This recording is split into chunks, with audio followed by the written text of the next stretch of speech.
Solo students, तो आज हम क्लास 10 मैथमेटिक्स में चैप्टर नंबर 10 एक्सरसाइज 10.2 का क्वेश्चन नंबर क्या करेंगे 10 करेंगे। ठीक है, ध्यान से देखेंगे क्वेश्चन नंबर 10 को। लास्ट 4 क्वेश्चन है ना। 10 जो है 10 हो गया, 11 हो गया, 12 हो गया, 13।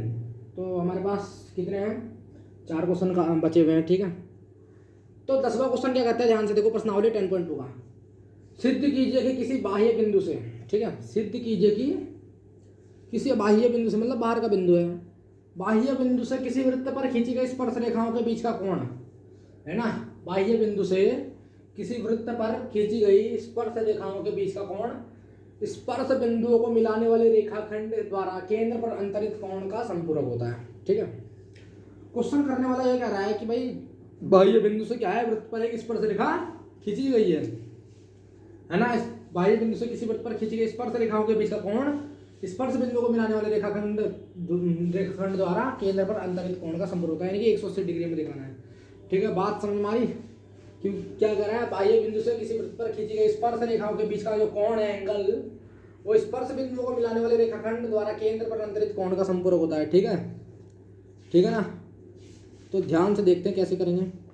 सबसे पहले तो एक बात कर रहा है क्या, सबसे पहले हम एक सर्कल बनाएंगे। ठीक है, सॉल्यूशन करते हैं। सबसे पहले तो एक सर्कल बनेगा स्टूडेंट्स। ठीक है, मैंने मान लिया सर्कल ये है। ठीक है, अब कह रहा सिद्ध कीजिए कि बाह्य बिंदु से, ठीक है, बाह्य बिंदु मतलब बाहर का बिंदु ये रहा, बाह्य बिंदु से किसी वृत्त पर खींची गई स्पर्श रेखाओं के बीच का कोण स्पर्श रेखाओं के बीच का कोण है ना, स्पर्श बिंदुओं को मिलाने वाले रेखाखंड द्वारा अंतरित कोण का संपूरक होता है। ठीक है, तो सर्कल ये रहा, बाह्य बिंदु ये रहा, सर्कल का सेंटर ओ ले लेते हैं। ठीक है ना भाई, मैंने माना सर्कल का सेंटर ये है, सेंटर कितना क्या है, ओ है, सर्कल का सेंटर ओ है, नाम दे दिया। ठीक है, 2 मिनट चश्मा उतार देता हूँ। ठीक है, तो सर्कल ये रहा, सर्कल का सेंटर ये है, सेंटर पॉइंट क्या है, ओ। ठीक है, ओ से यहां तक क्या होगा, रेडियस होगा, इसको नाम देते हैं ए पॉइंट। ओ से यहां तक क्या होगा, रेडियस होगा, इसको नाम देता हूं बी पॉइंट। ठीक बात है ना भाई। सर्कल का सेंटर क्या है, ओ है, सर्कल का सेंटर क्या है, ओ है। ओ से यहां तक की दूरी कितनी, रेडियस होती है, या ओ से यहां तक की डिस्टेंस रेडियस होगी, ओ से बी तक की डिस्टेंस रेडियस होगी, सीधी बात है। अब यहां से क्या है, स्पर्श रेखा खींची जाती है। ठीक है, यहां से क्या है, स्पर्श रेखा खींची जाती है।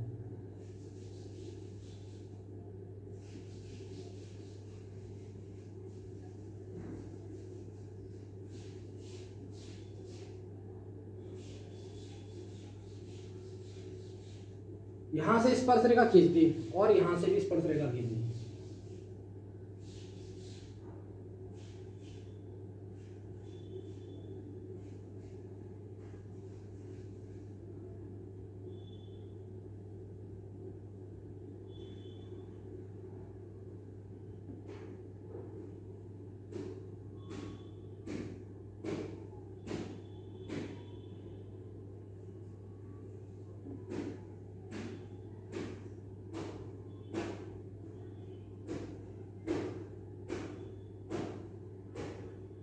ये ऐसा टेंजेंट इस पर खींच जाएगी। ठीक है स्टूडेंट्स, ठीक है, ये पॉइंट है बी। ठीक है, स्पर्श रेखा खींच दी, इसको नाम दे दिया पी। ठीक है, हमसे क्या कह रहा है, बहुत ध्यान से देखेंगे। सिद्ध कीजिए कि बाह्य बिंदु से किसी वृत्त पर खींची गई स्पर्श रेखाओं के बीच का कोण, तो स्पर्श रेखाओं के बीच का कोण क्या ये है। ठीक है, स्पर्श बिंदु को मिलाने वाले, यानी कि पी से एक और स्पर्श बिंदु मिल जाएंगे, पी से बी पर स्पर्श बिंदु मिल जाएंगे, तो स्पर्श बिंदु को मिलाने वाले रेखाखंड द्वारा केंद्र पर अंतरित कोण का संपूरक होता है। ठीक है, केंद्र पर अंतरित कोण क्या होता है, संपूरक होता है, यानी कि ये एओबी हमें 180 डिग्री दिखाना है। ठीक है, संपूरक दिखाना है। ठीक है ना। और एक बात, ये 90 होगा, ये भी 90 होगा भाई। बाह्य बिंदु से स्पर्श रेखाओं पर खींची गई क्या है, बाह्य बिंदु से स्पर्श रेखा स्पर्श बिंदु से जाने वाली त्रिज्या पर लंब होती है, तो रेडियस पर लंब हो गया, यानी कि 90 डिग्री होगा, सीधी बात है ना। तो अभी हम क्या करते हैं, इसको अब सॉल्व करेंगे। ठीक है, तो let P B the angle of between tangent AOB. ठीक है, क्या है, let P B the angle between tangent A O B. P क्या है, ध्यान से देखो, पी एक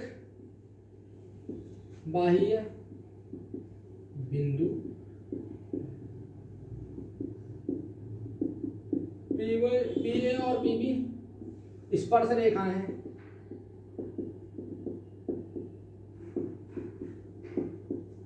है ना भाई, पी क्या है, एक बाहर का बिंदु है, पी ए क्या है, इस पे स्पर्श रेखा है, पी बी क्या है, स्पर्श रेखा है। ठीक है, तो यह क्या बन रहा है, चतुर्भुज बन रहा है, ए ओ पी बी चतुर्भुज लिखेंगे, चतुर्भुज ए ओ बी पी में। भाई चतुर्भुज ए ओ बी पी में क्या होगा, ए ओ बी पी में क्या होगा, angle A plus angle O plus angle B plus angle P is equal to 360 degree. भाई चतुर्भुज के चारों कोणों का योग कितना होता है, 360 डिग्री, है ना। चतुर्भुज के चारों कोणों का योग कितना होता है, 360 डिग्री। सही बात है ना। चतुर्भुज के चारों कोणों का योग कितना होता है, 360 डिग्री। अब आप बहुत ध्यान से देख रहे हो, बहुत ध्यान से देख रहे हो, तो ए की वैल्यू कितनी है, 90 डिग्री, बी की वैल्यू कितना है, 90 डिग्री। तो ए की जगह हम क्या लिख देंगे, 90 डिग्री, ओ की वैल्यू हम पता नहीं, बी की वैल्यू क्या है स्टूडेंट, 90 डिग्री। बहुत ध्यान से देखा आपने, बी बराबर 360 डिग्री। ठीक है, तो 90 plus 90 180 degree, angle O plus angle P equal to 360 degree. तो angle O plus angle P 360 degree minus का 180 degree is equal to 180 degree. तो यानी कि angle O plus angle P equal to हमारे पास कितना आ गया, 180 डिग्री आ गया, है ना। Angle O plus angle P हमारे पास कितना आ गया, 180 डिग्री। तो पी और ओ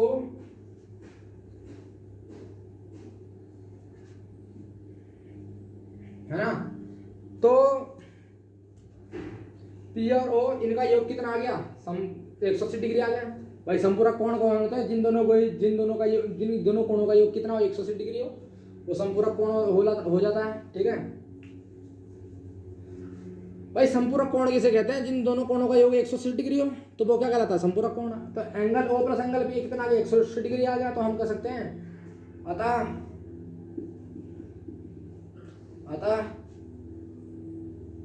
अतः P और O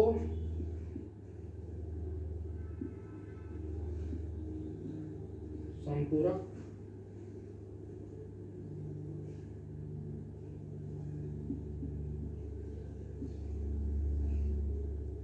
कोण है।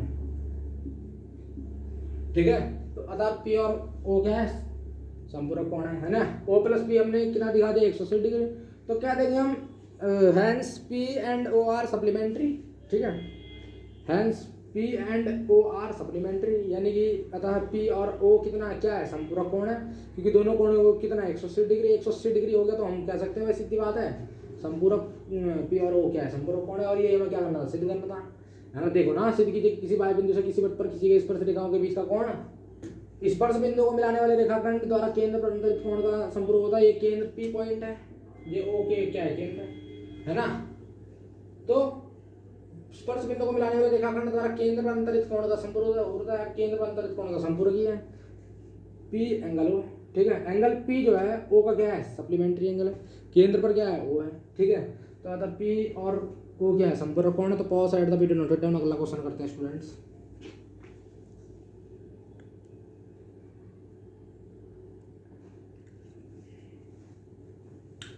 तो क्वेश्चन नंबर 11 करते हैं, ध्यान से देखो। क्वेश्चन नंबर 11 का कह रहा है, सिद्ध कीजिए कि किसी वृत्त के परिगत, तो वृत्त के परिगत मतलब अंदर, अभ्यंतर मतलब बाहर, है ना। परिगत का मतलब अंदर होता है, अभ्यंतर का मतलब बाहर होता है। तो सिद्ध कीजिए कि किसी वृत्त के परिगत समांतर चतुर्भुज, है ना। अब वृत्त के अंदर क्या है, समांतर चतुर्भुज है, उसको हमें सिद्ध करके लाना है। वृत्त के अंदर जो समांतर चतुर्भुज है वो समचतुर्भुज होता है, समचतुर्भुज होता है ना। सर्कल के अंदर हमारे पास क्या है, समांतर चतुर्भुज है, उसको हमें सिद्ध करके लाना कि एक इस सर्कल के अंदर क्या है, समचतुर्भुज है। समचतुर्भुज किसे कहते हैं, जिसकी सारी डिस्टेंस, सारी साइड्स इक्वल हो। ठीक है, वो क्या होगा, चार भुजाएं इक्वल हो वो क्या होगा, समचतुर्भुज। ठीक है, चतुर्भुज माने चार भुजाएं, तो चार भुजाएं समान होनी चाहिए तो वो समचतुर्भुज होता है। तो सबसे पहले तो हम क्या कर लेते हैं, फिगर ड्रॉ कर लेते हैं। जैसा कि हमें समझ में आ रहा है कि वृत्त के अंदर एक क्या है, समांतर चतुर्भुज बैठा हुआ है। वृत्त के अंदर है ना, परिगत मतलब अभ्यंतर मतलब 2 मिनट। हाँ, वृत्त के परिगत समांतर चतुर्भुज। अभ्यंतर मतलब क्या होता है, अंदर होता है, परिगत माने बाहर होता है। सॉरी, अभ्यंतर मतलब अंदर, परिगत माने बाहर। ध्यान से देखना, मैंने गलत बता दिया। ठीक है, अभ्यंतर का मतलब होता है अंदर, है ना, अंदर, और परिगत माने बाहर। परिगत मतलब बाहर, वृत्त के बाहर बनेगा। ठीक है, तो एक सबसे पहले सर्कल ड्रॉ कर लेते हैं। तो मैंने ये सर्कल ड्रॉ कर लिया। ठीक है, मैंने क्या कर लिया, सर्कल ड्रॉ कर लिया। ठीक है, ठीक तो किया, ठीक लग रहा, ठीक है ना।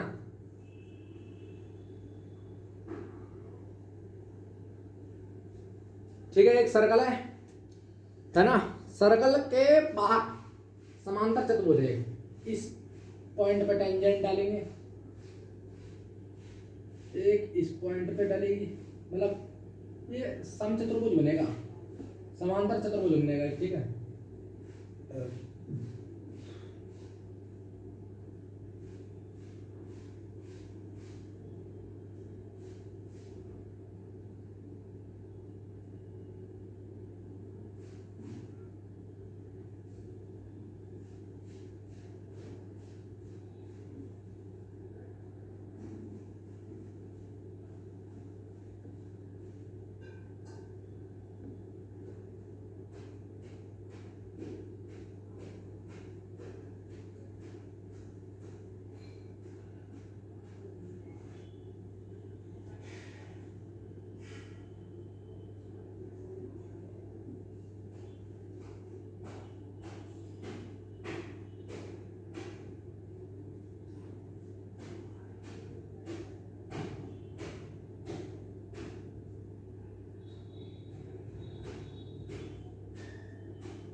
ठीक है। अब नाम दे देते हैं इसका, A B C D. A B हो गया, ये सी हो गया, ये डी हो गया। वृत्त का सेंटर ये है, ये ओ पॉइंट हो गया। ठीक है ना, सर्कल का सेंटर ये है, तो ओ पॉइंट क्या हो गया, यहाँ पर हो गया। ये इस पर एस पॉइंट नाम दे देते हैं। ठीक है ना, यहाँ पी दे देते हैं, इस पॉइंट पे पी दे देते हैं, इस पॉइंट पे क्यू दे देते हैं, इस पॉइंट पे आर दे देते हैं, कोई दिक्कत नहीं है। ठीक है ना, ठीक है, माना ए बी सी डी एक समांतर चतुर्भुज है।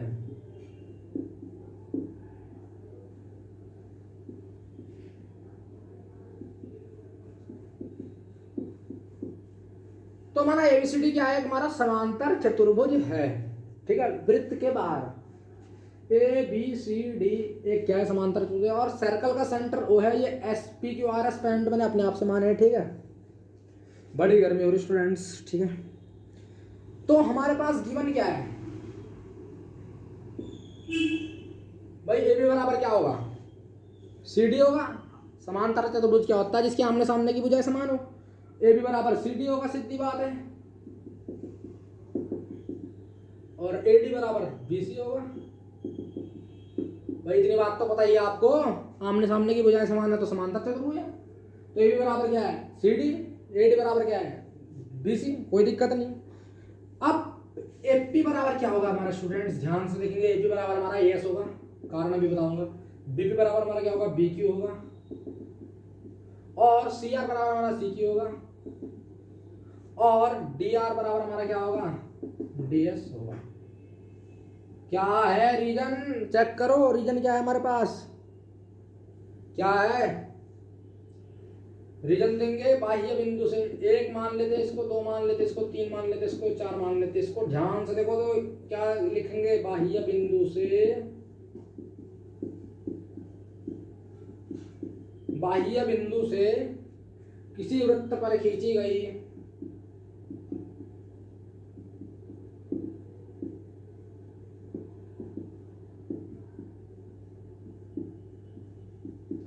बाह्य बिंदु से किसी वृत्त पर खींची गई दोनों स्पर्श रेखाओं की लंबाइयां, स्पर्श रेखाओं की लंबाइयां समान होती हैं।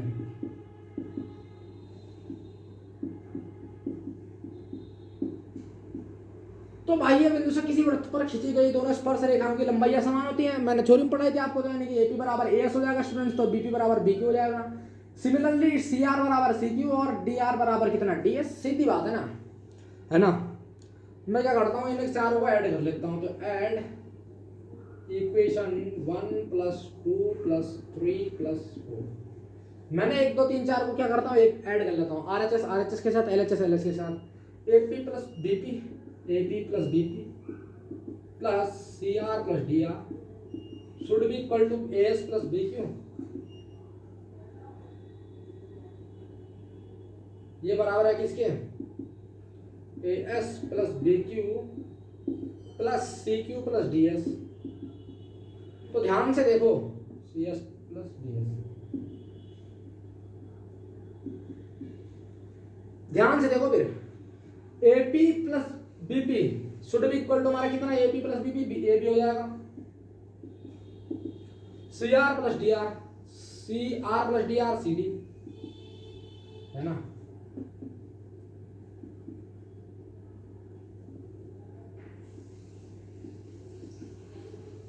एपी प्लस बीपी कितना हो गया स्टूडेंट, ए बी हो गया, और सीआर प्लस डीआर कितना हो गया, सीडी हो गया। ध्यान से देखो, A S plus D S, A S plus D S हमारा कितना, AT, BQ plus CQ, BQ plus CQ BC. तो इसका मतलब A B plus C D बराबर आ गया A D plus B C. ठीक है। तो मैं क्या करता हूँ, इस हमारे पास ए बी बराबर क्या है, सी डी है भाई। ये जो है ए बी सी डी समांतर चतुर्भुज है ना, तो ए बी बराबर हमारे पास क्या है, सी डी। तो सी डी की जगह मैं ए बी रख दूंगा, कोई दिक्कत नहीं। और बी सी की जगह मैं ए डी रख दूंगा, A D plus A D हो जाएगा। जब A D plus A D हो जाएगा तो A B plus A B 2 times of A B कह देंगे हम, और A D plus A B 2 times of A D कर देंगे। तो 2 से 2 कट गया, यानी कि ए बी बराबर हमारा क्या आ गया, ए डी आ गया। अब ए बी बराबर क्या आ गया, ए डी आ गया, है ना। ए बी बराबर क्या आ गया हमारा, ए डी आ गया। ए बी बराबर यहां से हमारे पास ए डी आ गया, और ए बी किसके बराबर है, सी डी के। तो ए बी किसके बराबर है, सी डी के भी है ना। ए बी किसके बराबर है, 2 कंक्लूजन निकल लेना। एक तो यहां से ए बी बराबर क्या आ गया, ए डी आ गया, और यहां से ए बी बराबर क्या है, सी डी भी है। ठीक है, ए बी बराबर क्या है, सी डी है, और ए डी बराबर क्या है, फिर ध्यान से देखो, ए डी बराबर भी क्या है यहाँ पर, बी सी है। ठीक है, ए डी बराबर क्या है, बी सी है। दोनों कंक्लूजन से मेरे पास क्या आ गया, ए डी बराबर क्या आ गया, सी डी भी आ गया, है ना। तो इसका मतलब ध्यान से देखो, बहुत ध्यान से देखो। यहां से था ए बी बराबर क्या आ गया, ए डी आ गया। ठीक है, ए बी बराबर क्या आ गया, यहां से ए डी आ गया। तो इस ए बी बराबर ए डी आ गया ना, तो जब ए बी बराबर ए डी आ गया तो ए डी बराबर क्या है, बी सी। तो यहां पर बी सी भी लिख दूंगा, सीधी बात है। ए बी बराबर ए डी बराबर बी सी भी लिख दूंगा, है ना, ए डी बराबर बी सी, है ना। और अब और ध्यान से देखो, तो ए बी बराबर मैं क्या लिख दूं, सी डी भी लिख सकता हूं। यहां पर इसके आगे सी डी भी लिख सकता हूं, कोई दिक्कत थोड़ी ना है। ए बी बराबर क्या है, सी डी क्या है। ठीक है, ए बी बराबर क्या है, ए बी बराबर भी क्या है, सी डी है। तो चारों साइड क्या आ गई, इक्वल आ गई। ध्यान से देखो, ध्यान से, इस कंक्लूजन से मेरे पास ए बी बराबर ए डी आया। ठीक है, और ए डी बराबर किसके है, बी सी के, तो ए डी को बराबर लिख दिया बी सी के। ठीक है, और ए बी बराबर किसके है, सी डी के, तो इस ए बी बराबर सी डी भी आ गया। ए बी बराबर क्या लिख दिया, सी डी आ गया। तो इसका मतलब चारों साइड्स क्या आ गई, इक्वल आ गई। तो अब चारों साइड्स इक्वल आ गई, तो मैं कह सकता हूँ क्या, ए बी इज रोम्बस, है ना। अतः चारों भुजाएं समान है, तो ये समझ है, लिखेंगे चारों भुजाएं समान है, यह समचतुर्भुज।